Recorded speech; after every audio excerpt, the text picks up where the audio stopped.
ዓለም አቀፍ የቀይ መስቀል ኮሚቴ በሰሜን ወሎ ዞን የመንግስት ኃይሎችና የፋኖ ታጣቂዎች ሰሞኑን ባካሄዱት ግጭት ሕክምና የሚያስፈልጋቸውን 16 ቁስለኛ ወታደሮች መስከረም 26 ለሕክምና ወልዲያ ማድረሱን ዛሬ አስታውቋል። የኤርትራ መንግስት የኢትዮጵያ መንግስት ለአንዴና ለመጨረሻ ጊዜ የተዘጋ የህግ ጉዳይ በማንሳት በኤርትራና በኢትዮጵያ ህዝቦች መካከል ጥላቻ ወይም ከተቻለ ጦርነት ለመቀስቀስ ጥረት እያደረገ ነው በሻባይት ድረገጽ ባወጣው ርዕሰ አንቀጽ ከሷል።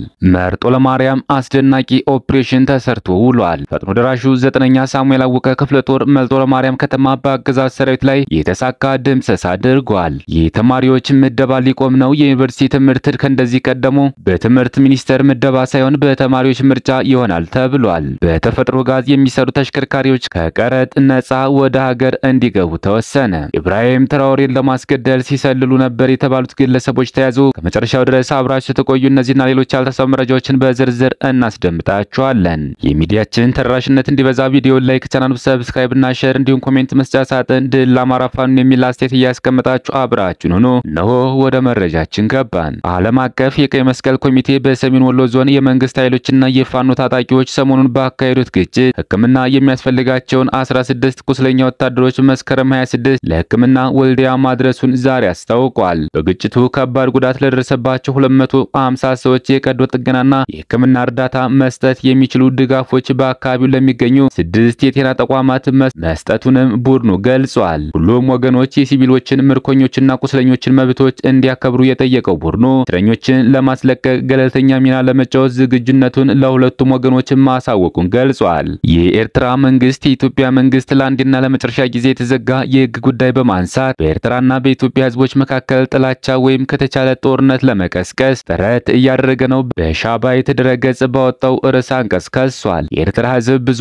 ግብዞችንና ትምክህተኞችን ማየቱን የጠቀሰው ሀተታው የኤርትራ ህዝብ ግን በዛቻ እንደማይደነግጥ ገልጿል። የኤርትራ መንግስት በብልጽግና ፓርቲ ድርጊቶች ላይ ዝምታውን የመረጠው የሚናገረው አጥቶ ሳይሆን ዝምታ ባህሉ በመሆኑ እንደሆነም ሀተታው ጠቅሷል። ሀተታው አያይዞም የውስጥ ችግሮች ሌሎችን ሀገራት በመክሰስና በማጥቃት ሊፈቱ አይችሉም ብሏል። መርጦ ለማርያም አስደናቂ ኦፕሬሽን ተሰርቶ ውሏል። ፈጥኖ ደራሹ 9ኛ ሳሙኤል አወቀ ክፍለ ጦር መርጦ ለማርያም ከተማ በአገዛዝ ሰራዊት ላይ የተሳካ ድምሰሳ አድርጓል። የክፍለ ጦሩ የሳሙኤል አወቀ ልጆች ሁሉም ብርጌዶች በሚገርም መናበብና በጀግነት ጠላትን በቦምብ ሲያደባዩት ውለዋል።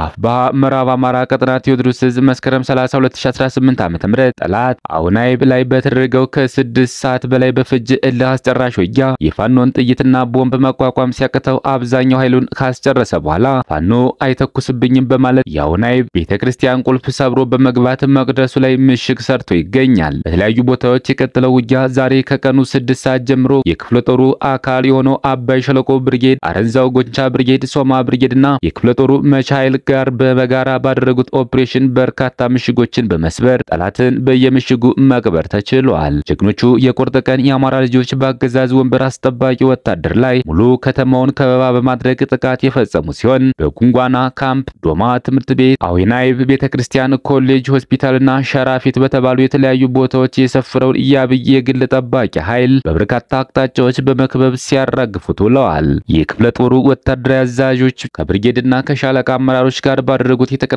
ዘመቻ ወረዳው የነበረውን በርካታ የአብይ ወታደር ሚሊሻና ፖሊስ ላይ በወሰዱት እርምጃ እጅ አልሰጥም ያለ ወደ ላይኛው ላይመለስ ሲሸኝ በሰላም እጁን የሰጠ በጀግኖቹ እንክብካቤ እየተደረገለት ይገኛል።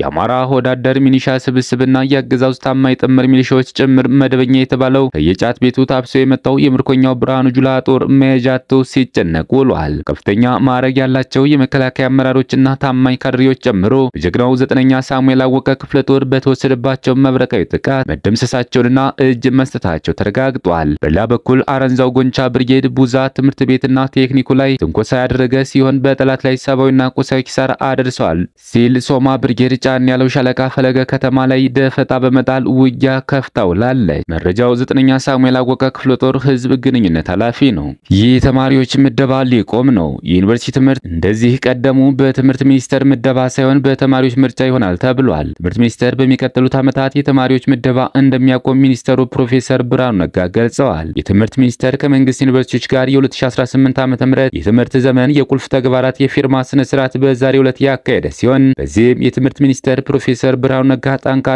የሥራ አቅጣጫ አስቀምጠዋል። እንደ ኢፒድ ዘገባ ፕሮፌሰር ብርሃኑ ነጋ በሚቀጥሉት በሚቀጥሉት ዓመታት የትምህርት ሚኒስቴር የተማሪዎች ምደባ እንደሚያቆምና የማለፊያ ነጥብ የሚያስመዘግቡ ተማሪዎችን በሚፈልጓቸው ዩኒቨርሲቲዎችና የትምህርት መስኮች እንደሚያመላክቱ ይደረጋል ብለዋል። ዩኒቨርሲቲ ትምህርት እንደከዚህ ቀደሙ በትምህርት ሚኒስቴር ምደባ ሳይሆን በተማሪዎች ምርጫ ይሆናል ሲሉ አስታውቀዋል። ተማሪዎች የሚማሩበትን ዩኒቨርሲቲ ሲመርጡ ምክንያታዊ በሆነ በየትኛው ዩኒቨርሲቲ የተሻለ የትምህርት መስክ እውቀትና የሥራ ዕድል ላገኝ እችላለሁ በማለት እንዲመርጡም ፕሮፌሰር ብርሃኑ ተናግረዋል።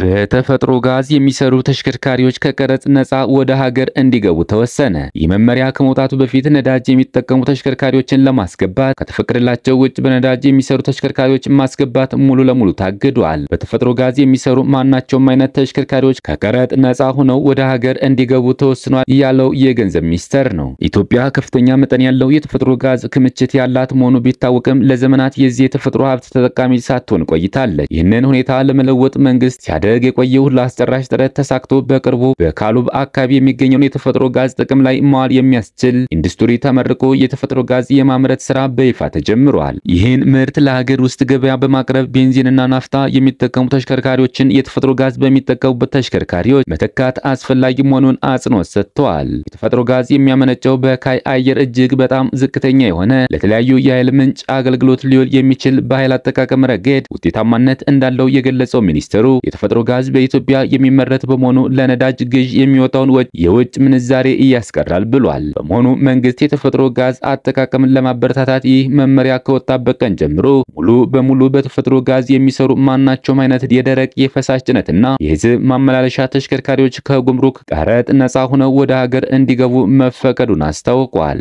በመጨረሻም ኢብራሂም ትራኦሬን ለማስገደል ሲሰልሉ ነበር የተባሉት ግለሰቦች ተያዙ። ቡርኪና ፋሶ ሲሰልሉ ነበር ያለቻቸው 8 የሰብአዊ ተቋም ሰራተኞችን ማሰሯን ገለጸ። ተቋሙ መቀመጫውን በኔዘርላንድ ያደረገ ነው ሲባል ተይዘው ከታሰሩት ውስጥ የተቋሙ የቡርኪና ፋሶ ዳይሬክተርና ምክትሉ እንዳሉበት ተገልጿል። የሀገሪቱ የደህንነት ሚኒስቴር የግብረ ሰናይ ድርጅቱ ለብሔራዊ ደህንነታችን ስጋት የሆኑ ወሳኝ የደህንነት መረጃዎችን ሰብስቦ ለውጭ አካላት ሲሰጥ ነበር ብለዋል። በተያያዘ መረጃ የሀገሪቱ ፕሬዝዳንት ኢብራሂም ትራኦሬን ለማስገደል ሲሰልሉ የነበሩ የተባሉ ከ17 በላይ ተጠርጣሪዎች መያዛቸው ተጠቁሟል። ትራኦሬ ከ13 ጊዜ በላይ የግድያ ሙከራ እንደተደረገባቸውም ተዘግቧል። በዓለም ላይ ግጭቶችን በማስቆም ሰላምና መግባባት እንዲሰፍን ባደረኳቸው ጥረቶች የኖቤል ሰላም ሽልማት ለኔ ይገባኛል በማለት ሲናገሩ የነበሩትና የተለያዩ የሀገራት መሪዎችም የዘንድሮ ሽልማት ለሳቸው ይገባቸዋል ያሉላቸው የአሜሪካው ፕሬዝዳንት ዶናልድ ትራምፕ የኖቤል የሰላም አሸናፊ ሳይሆኑ ቀርተዋል። የ2025 የኖቤል የሰላም ሽልማት ለቬንዙዌላዊቷ